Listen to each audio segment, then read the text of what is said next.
yonent yàlla Muhammad sallallahu alayhi wa sallama wax nañu ci xadis boo xamante ni saxaabi bi ñuy wax Abdullah ibn Abbas hibrul umma radiyallahu anhu moo ñu ko nettali. xadis bi moo ngi ci Buxaari moo ngi ci yeneen sixaax yi.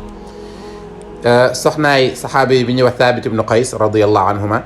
dafa mës a ñëw ci yenent bi sallallahu alayhi wa sallam mu ne ko man de sama borom kër bii di Thabit aw ma lu ma koy ayibalee ci jikko wala ci diine waaye man dama mënta supporter jàkkaarloo kanama maanaam neexuma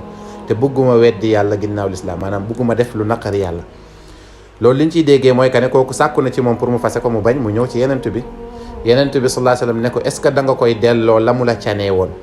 mu ne ko waaw yenent bi sallallahu alayhi wa sallam ne Thabit nangul li mu lay jox te nga fase ko. masala boobu noonu moom mooy masalatul xul'i ñuy wax nag di leeral avant ñuy dugg ci masala bi mooy yenent bi sallallahu alayhi wa sallam dafa wax ne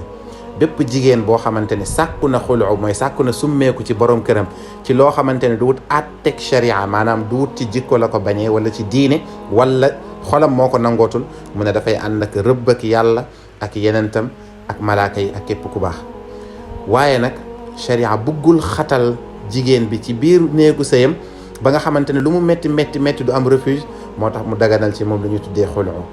xulu boobu noonu nag boroom xam-xam yi fi ñu wute rek mooy que ne est-ce que can bi la ñuy delloo wala lépp lu mu la joxoon balaa sëy bi di dagan waaye li gën a wér mooy can bi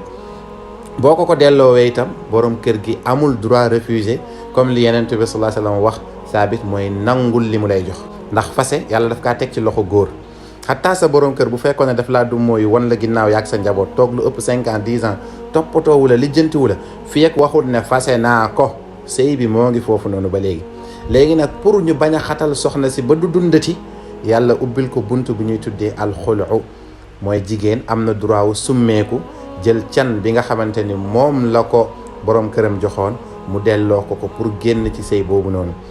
encore une fois ñuy fàttali Yonent bi sallallahu alayhi wa sallam li mu wax feek defoo ko ci xàq bu wér xamal ne yaa ngi ànd ak rëbb ak yàlla ak Yonent bi ak malaaka yi képp ku baax yàlla na ci yàlla musal. am na ci nag góor yu pànk parce que ñun dañuy consulter lu bëri am na ci ñoo xam ne boo jëlee xaalis bi sax pour delloo leen ko duñ ko nangoo jël juste pour xatal ko jigéen ki li yàlla di wax ci alquran ne wala tudarruhunna li tudayiqu alayhinna bu leen lor di leen xatal. boobaa nag yow ni ngay def mooy imaam bi takkoon sëy bi moom ngay jéem a xooli animu nga dem jox ko xulu boobu noonu ne ko maa génnoon ci sëy bi nga takkoon nangam ak nangam bu doon qaadi yi am na dafay yomb lool waaye comme que qaadi yi amatul ci suñu dëkk yii ni nga xooli imaam bi wala ay kilifaay ku góor ki nga génn ci sëy boobu noonu. sëy nag bu fekkee ne saa yu méttee rek nga daw saa yu jafee nga daw bu boobaa yow da ngay jóge ko ci benn sëy rek dem ci beneen jóge wàcc boobu dem ci beneen parce que sëy mënta ñàkk jafe-jafe tiis ak méttit